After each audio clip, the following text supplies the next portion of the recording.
Oke, Iki buat sesi general tahap kedua, part 2 gitu. Ada pertanyaan apa lagi nih yang general nih? Ya, Hmm. jadi gini Pak, terkait dengan skill, apakah jika kita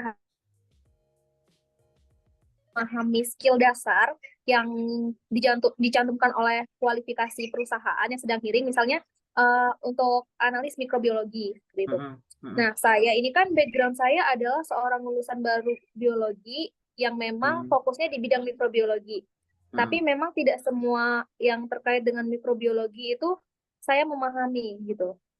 Nah, apakah opportunity untuk bisa menempati posisi tersebut itu ada gitu Pak. Jadi kadang tuh saya minder karena biasanya kan saya merasa bahwa kualifikasi ini cocok dengan saya gitu.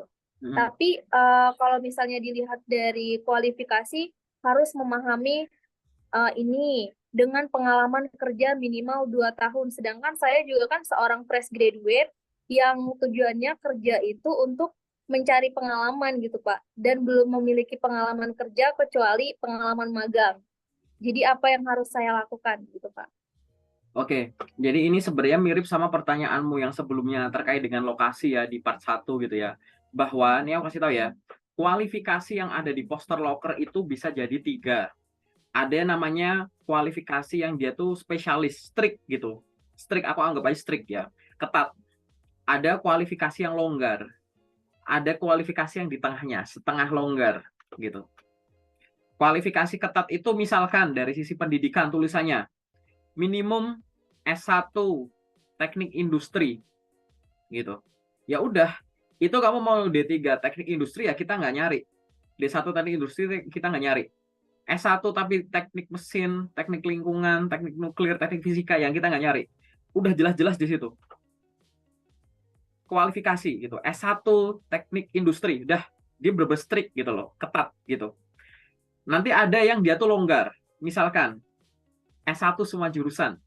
Nah, D3 S1 semua jurusan. Kan longgar dari sisi background. Apapun juga boleh, yang penting D3 atau S1 misalkan gitu. Ini kan longgar. Ada yang di tengah-tengahnya, semi.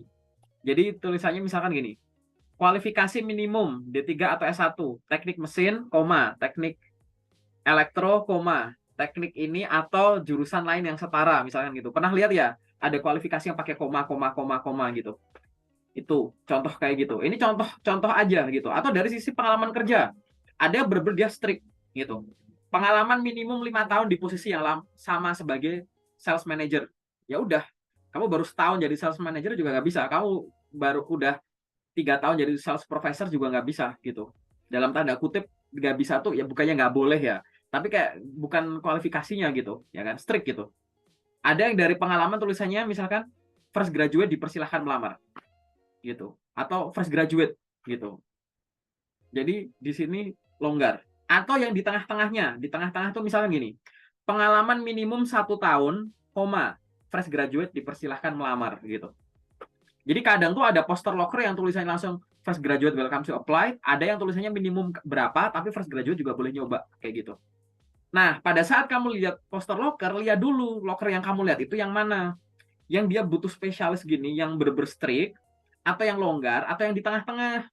Kalau di tengah-tengah sama yang longgar ya kamu lamar nggak apa-apa kayak gitu. Paham nggak kayak gitu? Begitu pula dengan definisi pengalaman. Itu yang dicari kamu baca lagi.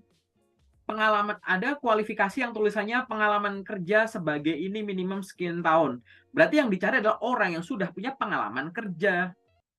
Tapi kalau tulisannya pengalaman minimum 1 tahun menghandle ini. Artinya kamu boleh dapat pengalaman itu dari pengalaman kerja, selain pengalaman kerja juga boleh gitu. Familiar dengan ini dan berpengalaman menghandle ini minimum 1 tahun.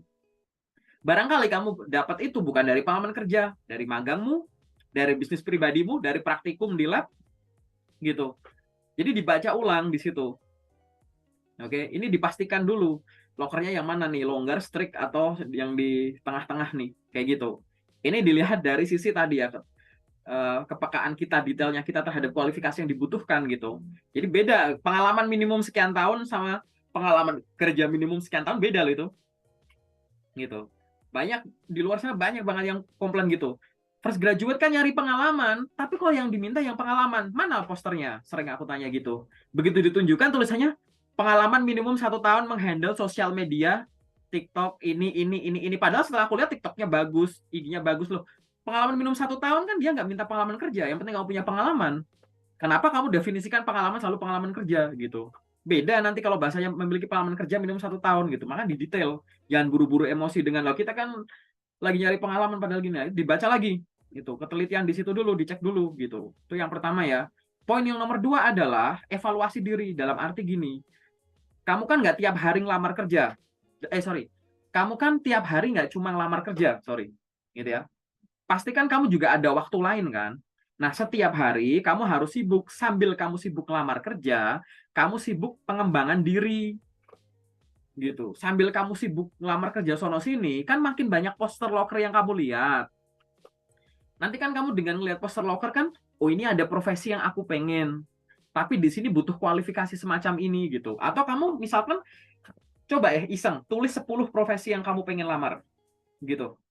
Setelah itu kamu list gitu, kamu browsing satu-satu gitu. Kualifikasi untuk menjadi A, kualifikasi untuk menjadi B, kualifikasi untuk menjadi staff QA, staff QC, R&D dan lain-lain kayak gitu. Analis lab gitu-gitu. Googling aja biasa. Nanti kan masing-masing profesi kan ada kualifikasi tuh. Ada guide-nya. Walaupun kamu belum lihat poster lokernya nih, googling kan kamu bisa punya guide ya. Kompetensi yang harus dimiliki sama orang untuk profesi tertentu. Nah, dari kualifikasi yang muncul, kualifikasi itu kamu kelompokin jadi 3.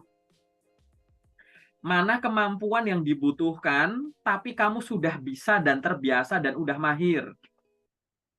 Mana kemampuan yang dibutuhkan, tapi kamu sudah bisa, tapi belum terbiasa dan belum mahir. Sama mana kemampuan yang dibutuhkan, tapi kamu malah baru denger, belum bisa, belum pernah. Gitu. Oh, ini yang aku belum pernah. Ini aku yang udah pernah, tapi masih basic. Ini yang aku udah pernah, tapi aku udah jago lah. Gitu. Lakukan sesuatu terhadap ketiganya. Selain kamu sibuk lamar kerja, oh ini untuk kemampuan yang aku udah bisa dan terbiasa gimana ya? Tetap dilatih untuk dipertahankan, kalau perlu ditingkatkan, kan gitu.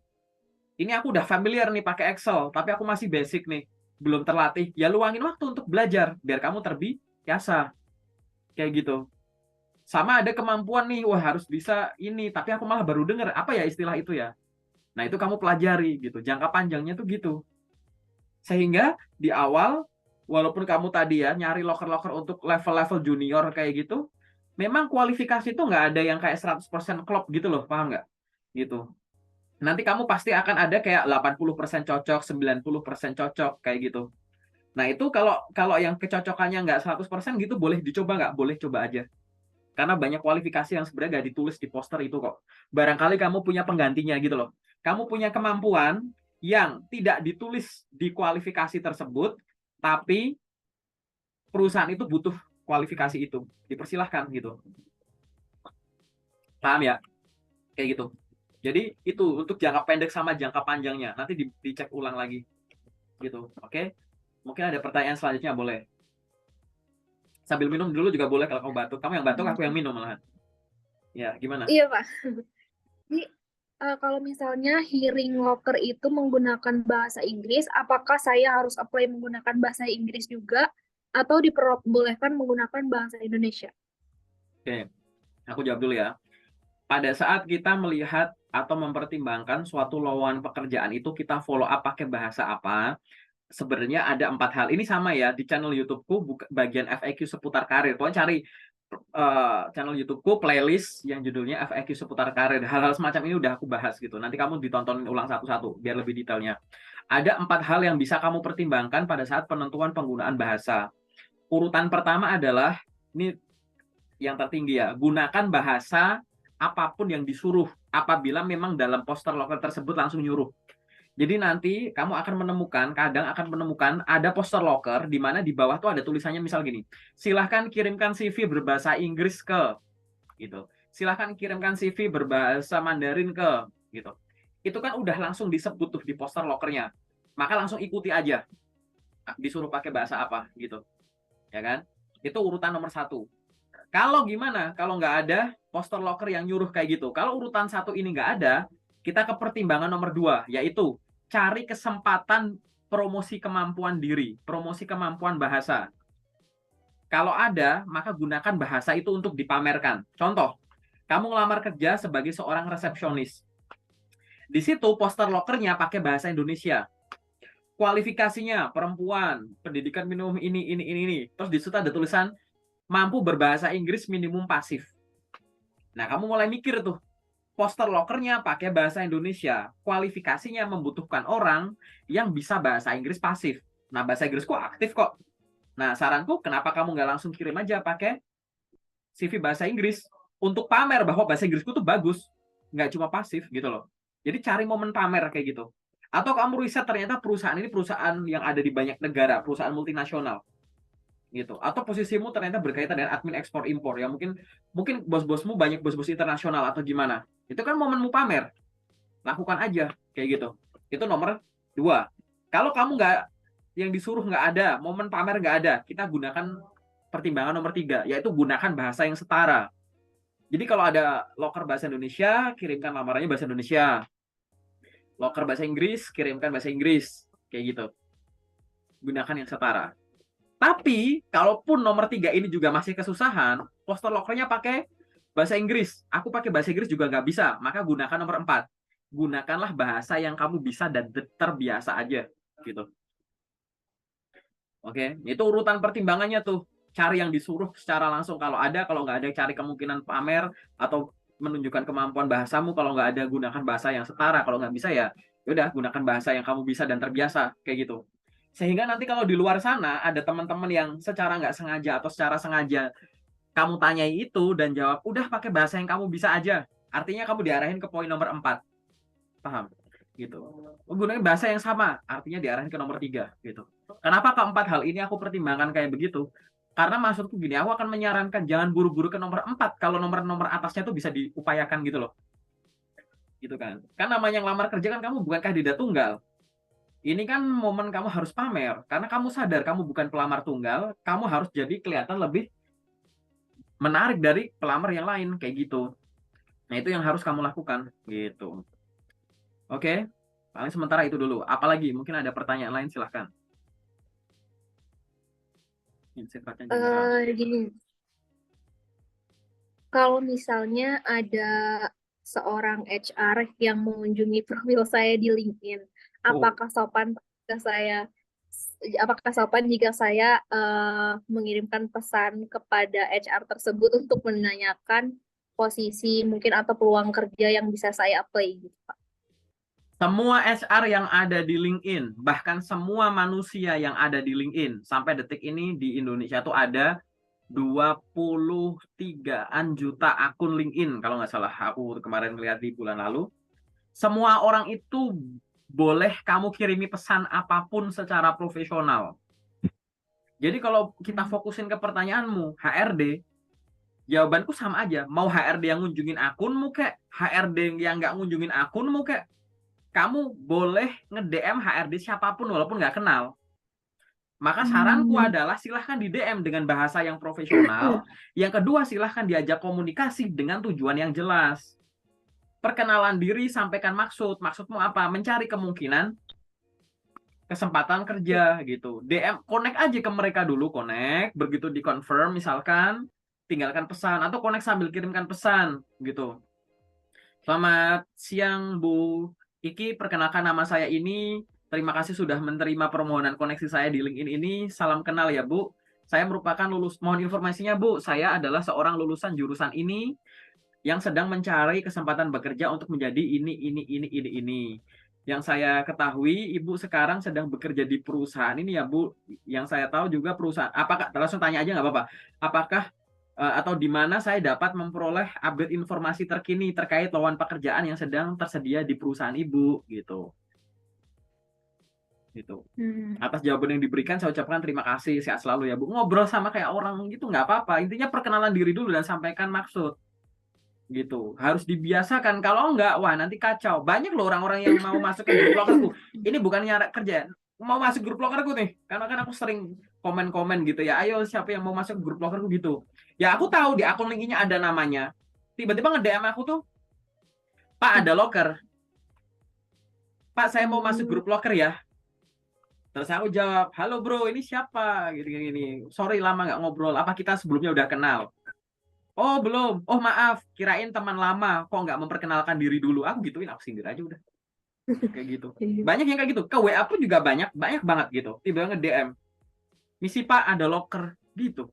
Bayangin, misi Pak mau join grup. Lah aku balas gimana coba? Harusnya kan sampaikan dulu gitu. Salam Tekan. kayak iya, selamat siang Pak. Perkenalkan nama saya ini, sama perlu nomor Bapak dari mana gitu. Apakah saya diperbolehkan atau mohon izin untuk join ke grup lowongan kerja? Bagaimana caranya? Ini tuh kebiasaan komunikasi aja kayak gitu. Paham kan ya maksudku ya kayak gitu. Ini aneh banget. Banyak yang kayak begitu. Nah, jangan sampai hal-hal semacam ini tuh hilang gitu loh gitu. Jadi kalau di LinkedIn itu kita ngechat dulu orang yang gak dikenal nggak apa-apa, malah bener. Justru kalau teman LinkedIn-mu hanya orang-orang yang sudah ada, yang sudah kamu kenal di sosmed lain atau di dunia nyata doang, itu artinya kamu nggak mengoptimalkan fungsi. LinkedIn itu untuk bangun network. Iya. Artinya maintain yang udah ada dan membangun yang belum ada buat jadi crowd, jadi kumpulan komunitasmu. Biar mereka enjoy ngumpul di akun LinkedIn-mu. Gitu ya. Paham ya logikanya ya. Aku selalu ngomongin konsep, aku selalu panjang karena aku akan selalu ngomongin konsep biar nggak salah tangkap gitu. Oke? Apalagi? Mungkin ada pertanyaan lagi mungkin. Masih ada 3 lagi Pak. Jadi Wow. biasanya Terus kamu list dari mana atau titipan teman-teman siapa? Oke, lanjut. enggak, saya nulis dari kemarin yang pas kemarin kita sempat cancel kan Pak. Wah, Jadi keren, saya keren. nulis Sampai yang di list. Boleh, boleh. Gimana tuh? Boleh. Gila, gila. Perdana. biasanya itu hal penting biasanya tuh hal penting apa saja sih Pak yang krusial untuk ditampilkan di sosial media kita supaya kunjungan profil kita tuh setiap harinya selalu naik bahkan bisa dilirik oleh HR atau rekruter lain gitu Pak. Ya. Satu. Ya, apa sih yang harus ditonjolkan di sosmed kita? Gini ya. Satu, tentukan dulu sosmed apa aja gini sama dulu ya. Jadi tentukan dulu sosmed kita itu yang mau dipakai itu apa? Penentuan sosmed. Kayak gitu. Oke. Tentukan dulu sosmed apa yang bakal kamu pakai gitu. Yang kedua, coba konekkan semua sosmedmu itu. Jangan sampai aku pengen branding di LinkedIn, di TikTok, di Instagram, di Facebook, di X gitu. Sekarang nggak ada Twitter, ada X gitu kan. Tapi masing-masing berdiri sendiri gitu. Ya jangan dikonekin. Makanya kayak gimana caranya orang nyasar di LinkedIn-mu bisa nemuin sosmedmu yang lain. Gimana orang nyasar di TikTok-mu bisa nyasar ke yang lain kayak gitu. Ya kan? Jadi bangun brandnya tuh di mana-mana karena sosial media kan bisa di mana-mana kayak gitu. Oke? Setelah itu ini sama kayak pembuatan konten biasa. Yaitu kamu nonton konten pilarmu, konten pilar. Kamu tuh pengen posting itu tuh untuk gini, kamu tuh pengen branding tuh kamu pengen dikenal sebagai seorang apa? Gitu. Orang yang ahli di bidang biology, silahkan. Orang yang jago di bidang fashion, silahkan tentukan dulu. Gitu. Karena di sini ibaratnya aku akan lebih berfokus ke bukan masalahin konten ya, aku nggak lagi meeting sama tim marketingku ibaratnya kayak gitu, maka aku pengen branding biar dilirik, tujuannya kan udah jelas tuh ya gitu, dilirik sama HR, diberikan kesempatan kerja. Nah disesuaikan tadi kan kamu udah nulis tadi profesi yang diinginkan gitu. Kalau kamu pengen dilirik sama HR untuk dijadikan kesempatan jadi guru atau dosen bahasa Inggris kan ya postinganmu ya pakai bahasa Inggris semua kan, ibaratnya kayak begitu loh, relate gitu loh gitu. Jangan sampai kamu pengen dilirik sama HR begini tapi postingannya begini, kan nggak nyambung gitu ya kan. Jelas dulu kamu pengen brandingnya sebagai apa. Udah, setelah itu yang kamu lakukan adalah coba bayangkan gitu ya, semua sosmedmu itu dalam tanda kutip wajib ada postingan rutin. Aku nggak ngomongin prinsip-prinsip digital marketing secara ribet ya gitu. Kamu yang penting posting rutin aja. Tapi posting rutin itu yang nih kamu sharing pengetahuan. Kamu pernah menempuh pendidikan tertentu, pernah magang tertentu. Nah, yang kamu peroleh dari pendidikan sebelumnya tuh kamu bagikan. Gitu. Banyak orang lupa itu. Contoh di LinkedIn. Posting di LinkedIn cuma posting apa? Saya telah menyelesaikan kursus ini. Saya telah menyelesaikan kuliah di sini. Yang diposting sertifikat aja. Kalau hari ini kamu posting sertifikat, kamu menyelesaikan pendidikan tertentu, aku like, ya oke, congrats ya, bagus ya, selamat gitu. Tapi bayangkan sebulan lagi aku lihat sertifikatmu, nggak tertarik. Sertifikatmu nggak terlalu berguna gitu buat hidupku, paham nggak? Perusahaan juga mikirnya ini buat apa sertifikat? Kecuali akhirnya apa? Kemarin kamu sekolah apa? Pendidikan soal ini, sharing lah soal ilmumu di sana secara umum, bahkan yang bisa dinikmati sama orang yang nggak kuliah di situ mungkin. Aku sering banget kasih contoh soal jurusan pertanian ya. Kamu kuliah pertanian, ya nggak harus ngomongin soal pertanian yang berat-berat. Kadang ada berat, kadang ada enteng. Tapi sengaja hari ini bikin konten tips menanam cabai di rumah, mumpung lagi mahal. Nah, tips menanam jeruk di rumah, besok tips menanam bayam di rumah. Isinya tuh cuma tips menanam titik-titik di rumah gitu. Titik-titiknya kamu ganti-ganti jadi semua tanaman. Kalau sehari bisa satu posting, sehari bisa dua postingan. Setahun udah 700 postingan tentang tips menanam suatu tanaman. Aku nggak kenal kamu, aku kunjungin kontenmu tips menanam tanaman, aku review, oh ini lulusan pertanian, makin meyakinkan nih orang jago, paham nggak? Karyanya banyak, sosial media itu adalah portofolio online, portofolio digitalmu, gitu. Sama gitu. Kalau kamu nggak ada postingan begitu, cuma profilnya dilengkapi, keren, ya kan? Postingannya cuma sertifikat-sertifikat doang isinya. Ya buat apa? Sertifikat itu hanya di awalan, paham ya? Sertifikat itu hanya di awalan aja, biar orang oke konten ya, kamu bagus nih, gitu. Selanjutnya ya berbagi dong. Kemarin ngapain aja dong, kayak gitu. Itu yang harus dilakukan, gitu. Lalu apalagi yang mungkin aku akan singgung adalah posting secara konsisten, gitu. Tapi ingat jangan sampai mengganggu waktumu ngelamar kerja. Jadi kamu benar-benar harus bisa bagi waktu kapan ngelamar kerja, kapan pengembangan diri dan branding. Kayak gitu. Konsisten aja. Kayak gitu. Itu yang nanti kamu butuhkan. Setelah itu ya tadi followermu nambah, ilmu nambah, ini nambah gitu ya. Nah, biasanya kesempatan akan datang juga. Karena orang udah kenal kamu sih gitu, apalagi di LinkedIn. Orang sekarang fokusnya di mana? Orang sekarang fokusnya di TikTok misalkan. Bikin postingan berlomba-lomba di sana. LinkedIn nggak terlalu rame. Bayangin aja pas LinkedIn nggak terlalu rame, orang sekarang pada ngeliat ke sana, kamu lakuin hal yang beda gitu, rutin. Kamu akan kelihatan banget. Sekarang orang pada penuh di sana gitu. Nggak usah terlalu peduli. Ini misalnya nonton konser. Nah, ini ada artis papan atas, ini kamu nih pendatang baru. Jadwalnya sama, ya kan? Venue-nya yang beda. Penonton pada lari ke sono, ya kan? Nonton konser ini. Wah, misalkan band legendaris gitu. Kamu artis baru, nggak banyak yang kenal. Akhirnya kan kamu malah jadi kelihatan gitu, paham nggak di situ? Gitu. Tapi aku pengen bikin analogi gini.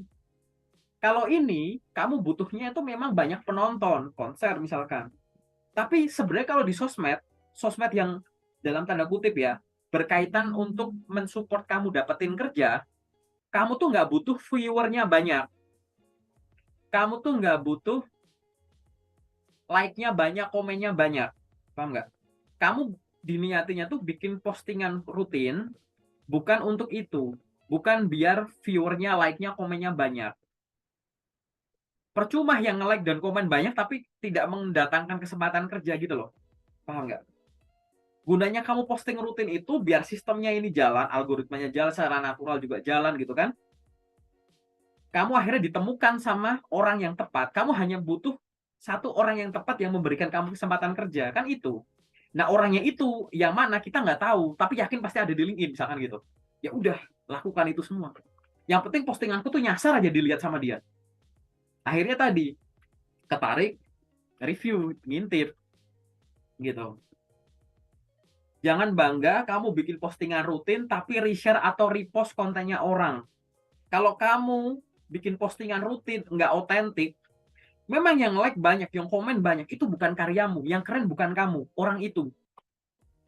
Mendingan kamu belajar konsisten, konsisten, konsisten, bodo amat yang nge-view cuma 5, 10, nanti nambah cuma dikit-dikit, orang tiba-tiba ratusan, nggak masalah. Otentik yang penting. Gitu. Dan rutin. Kalau otentik rutin, nanti kamu akan menguasai secara digital gitu. Gitu. Nanti akhirnya orang cuma ngetik nama lengkapmu gitu kan. Ya. Nanti di search engine langsung main di situ, SEO main. Organik banget. Kamu iseng aja ketik namaku di Google. Lagi buka internet nggak di situ? Ketik aja yang ada di ini. Ya, cari di Google aja nama lengkapku. Iseng aja.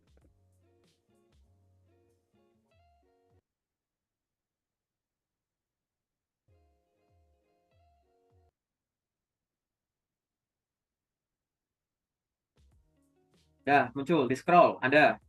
Ada. Digeser di bagian foto. Pak. Geser di bagian foto. Kan ada atas di searching ada foto, ada video. Iseng aja digeser-geser itunya. Gitu. Bikin gimana Banyak tuh, Pak. caranya kalau nama... Hah? Banyak Iya. ada YouTube-nya juga keluar. Iya. Gimana caranya kalau nama lengkapmu dicari di Google tuh dominan, menguasai gitu. Rekomendasinya muncul. Kenapa aku konsisten di semua sosmedku? Apa aku artis? Ya bukan. Aku lagi berusaha untuk itu. Orang nemuin sosmedku tuh gampang. Tapi banyak job seeker apa? Aku insecure di LinkedIn orang hebatnya banyak. Ngapain aku posting? Malu nanti dilihat sama dosenku. Nanti dilihat sama temenku. Wah, aku lagi belum dapat kerja. Malah sosmednya deaktivasi. IG-nya malah diprotek. Postingan ditarik-tarik. Loh, job seeker itu saranku malah jangan susah dicari di sosmed. Job seeker susah dicari di sosmed, gimana nanti HRD nyarinya nemuinya gitu. Ini terlepas dari mohon maaf nih namanya banyak yang duplikat nih misalkan gitu kan. Gitu. Kalau kamu orang nge-search kamu cuma Rizky doang, yang muncul banyak gitu. Orang ngeklik Susanti doang banyak. Nah, sekarang di antara orang dengan nama kamu tuh yang muncul tuh kamu direkomendasi. Itu gimana caranya? Ya tadi konsisten. Mau kamu masih nyari kerja kayak, mau kamu udah dapat kerja kayak, selama kamu nanti pengen berkarir dengan ilmu biologi kamu, selalu bikin konsisten bikin konten berkaitan dengan biologi tadi. Sama kayak logikanya kalau kamu pengen jadi petani lah. Kamu tahu petani? Gitu.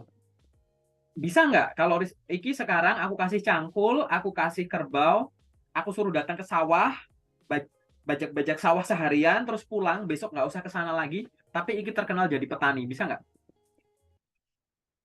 Kalau misalkan aku datang ke sawah pakai caping dan atribut lain-lain, pakai traktor, datang ke sawah, sampai sawah aku mainan HP dari pagi sampai sore tiap hari selama setahun. Aku terkenal jadi petani nggak? Bisa jadi iya. Aku main sampai sawah aku cuma mainan HP loh. Rebahan di pinggir pinggir sawah, mainan HP gitu. Enggak sih. Gitu. Enggak, Aku Pak. aku aku bawa traktor, aku bawa cangkul, aku taruh di pinggir sawah, aku mainan HP gitu. Tiap hari gitu. Orang-orang di sekitarku tahu nggak kalau aku tuh petani? Kelihatan kayak petani Enggak. nggak aku? Enggak gitu. Enggak. Gitu. Artinya petani itu nggak cuma atribut doang. Gitu. Yang lucu lagi gini, petani itu kalau datang ke sawah itu jam berapa sih? Misalkan habis subuh ya, jam 5. Jam 5 ke sawah, pulang jam berapa? Jam 3 sore, 4 sore katakanlah. Gitu. Berangkat jam 5, pulang jam 3, 4 sore, katakanlah 10 jam di sawah. Pertanyaanku, kenapa kok dia dikenal sebagai petani? Padahal dia di sawah cuma 10 jam. Waktu dia kan 14 jam. Yang 10 jam di sawah. Yang 14 jam di rumah. Kenapa beliaunya dikenal sebagai petani, bukan orang rumahan? Padahal Karena waktu di dominannya di sawah. Waktu dominannya iya, di rumah. Ya enggak? di rumah. Iya. Iya. Karena yang namanya branding itu bukan masalah lamanya. Lama tuh kayak, ya durasinya berapa jam gitu. Enggak itu. Branding itu masalah kamu konsisten melakukan sesuatu dari awal sampai akhir yang berguna bagi orang dengan semua atribut yang ada. Gitu. Kamu mulai ngolah lahan, iniin bibit, ya kan? Nanem-nanem, irigasi, kayak gitu, ya enggak? Gitu, panen, ngejual gini gitu, ini lagi gitu. Akhirnya kamu ke branding jadi seorang petani. Ya, sekarang kamu pikirin jurusanmu apa? Gitu. Kamu pengen branding dikenal sebagai apa? Lakukan itu. Gitu, bikin bikin konten, paham nggak? Gitu. Dari awal sampai akhir kayak begitu. Paham ya di sini ya? Gitu. Itu sih. Boleh ngomong sama siapa? Oke, lanjut. Pertanyaan selanjutnya apa? Ah, ini Pak, sebenarnya ini saya ragu sih Pak mau nanya, tapi saya merasa ini perlu kayak Ya, yang ini overthinkingnya ya, fresh graduate yang belum dapat kerja ya Pak ya. boleh.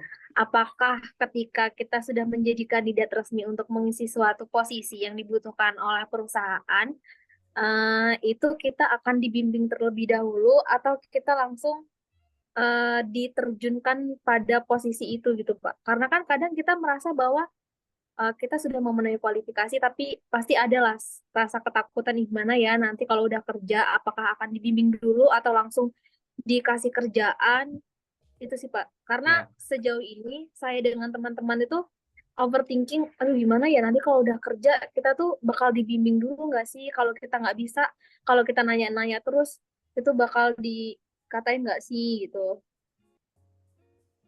Oke, aku jawab lagi ya kayak gitu. Jadi gini, nggak mungkin kamu di pekerjaan itu kerja sendirian, oke? Apalagi yang kantoran yang bukan remote, kamu pasti punya tim di situ, ya kan? Nah, masing-masing orang yang ada di dalamnya memang pasti akan dibimbing dulu, biar dia bisa dan terbiasa menyesuaikan diri dengan cara kerja pola kerja yang ada. Baru nantinya dia lama-lama bisa kerja sendiri, jadi mahir, dan suatu saat dia bukan dibimbing tapi membimbing, oke? Tapi kamu harus sadar, definisi dibimbing di dunia kerja beda dengan definisi dibimbing kayak anak SD. Paham nggak? Gitu. Ada perusahaan yang sangat berbaik hati. Begitu keterima, masuk kelas dulu. Ada training dulu di kelas. Berapa lama baru nanti dilepas kerja. Ada yang cuma diberi datang, ikut meeting langsung, ikut meeting kalau nggak briefing dulu, belajar sambil kerja. Ada. Tapi jangan didefinisikan yang kamu nggak diajarin ini itu tiba-tiba dilepas gitu, dianggap nggak dibimbing. Kenapa? Karena balik lagi, jangan disamakan namanya dibimbing di level kerja sama dibimbing kayak anak SD. Dan masing-masing perusahaan itu punya budaya atau value sendiri-sendiri, di mana nanti cara membimbing satu dengan yang lain itu beda-beda gitu. Ada hal-hal yang bisa diajari hanya saat melakukannya saja. Kamu bisa jadi pelari yang hebat nggak? Kalau aku bimbinganku tuh kayak, Ki, cara lari tuh begini ya, Ki. Pokoknya satu kaki tuh dilempar ke yang depannya, badanmu harus condong, setelah itu kamu gini ya, gini, gini, gini. Nggak bakal jago lari kamu pasti. Teoritis tuh nanti ada, tapi lebih banyak prakteknya dulu. Begitu praktek, nanti aku evaluasi, Ki, nih, Ki, timermu gini, di stopwatch begini, gini, nih, gini. Kamu nanti kakinya yang tadi kan begini, harusnya begini ya, gitu. Lebih banyak kayak begitu. Banyak skill-skill yang hanya dapat dipelajari saat melakukannya. Gitu. Sehingga cara bimbingnya juga beda. Tapi Pak, saya ada teman yang cerita tuh dia nggak ada bimbingan sama sekali. Dia langsung cuma diomongin, langsung dilepas gini gitu, malah dimarah-marahin, dibentak-bentak atau gimana lah. Padahal baru beberapa minggu masuk gitu. Balik lagi, kalau nggak tahu, nanya. Namanya belajar di dunia kerja, itu jangan nunggu dulu disuruh, baru gerak. Jangan nunggu ditanya dulu, baru nanya. Jangan nunggu ada masalah dulu, baru tegur. Kalau nggak tahu, nanya dulu. Gitu. Nanya juga ada beberapa cara di situ. Cari dulu infonya di Google, nggak ketemu, nanya sama teman-teman satu tim, nggak bisa baru ke atasan, nanya sambil bawa data. Pak, mohon informasi kalau ada kasus begini gimana ya Pak, gitu. Saya tadi nanya gini gitu, jawabannya begini, mohon arahan. Udah dilakuin kayak gitu. Belajarnya tuh semacam itu. Makanya ada yang namanya kuliah, ada yang namanya pendidikan terakhir di situ. Itulah bedanya siswa dan mahasiswa. Ada kata mahanya. Mahanya tuh apa? Ya biar kamu punya inisiatif. Kreativitas nih otak kanan kayak gitu. Ya kan? Kalau bingung, ya nanya dulu. Nanya sama Google dulu. Jangan dikit-dikit minta dibimbing, diiniin satu-satu. Gitu. Definisi cara bimbing tuh beda-beda. Ingat gitu. Apakah ini adalah hal yang perlu kita overthinking? Nggak usah. Gitu. Hanya karena perusahaan langsung lepas kamu, terus ibaratnya, wah di awal aja aku nggak diajarin, nanti ke belakang berarti gini. Oh, belum tentu. Ini tergantung kamunya. Kamu tahu nggak kalau pola belajar di situ tuh gini. Wah, aku masuk kerja di kantor, aku mau nanya, orangnya kelihatan sibuk sendiri-sendiri. Ya udah, kamu bikin kesibukan sendiri-sendiri, baca suasana dulu. Begitu kelihatan ada yang kosong, Kak minta waktunya bentar dong, 2 menit gitu. Walaupun kamu akhirnya ngomongnya 10 menit ya nggak apa-apa. Yang penting udah minta waktunya, begitu caranya gitu. Jangan disamakan kayak sekolah gitu. Ingat ya, selalu diingat-ingat gitu. Nggak harus di overthinkingin itu. Dibimbing pasti dibimbing, diajarin pasti diajarin gitu. Tapi tergantung seberapa proaktif kamu, karena masing-masing perusahaan cara didiknya beda-beda gitu. Oke? Ada pertanyaan lagi nggak? Simple ya ini sebenarnya, tapi aku senang ya pertanyaanmu luas gitu, dari sono sampai sono gitu. Ya, udah sih Pak, udah cukup untuk list Cukup. pertanyaannya. Oh, udah Cukup. cukup. Sesi general udah cukup ya? Ya, Oke, udah Pak. sekarang kita masuk ke yang sesi private-nya. Bentar ya.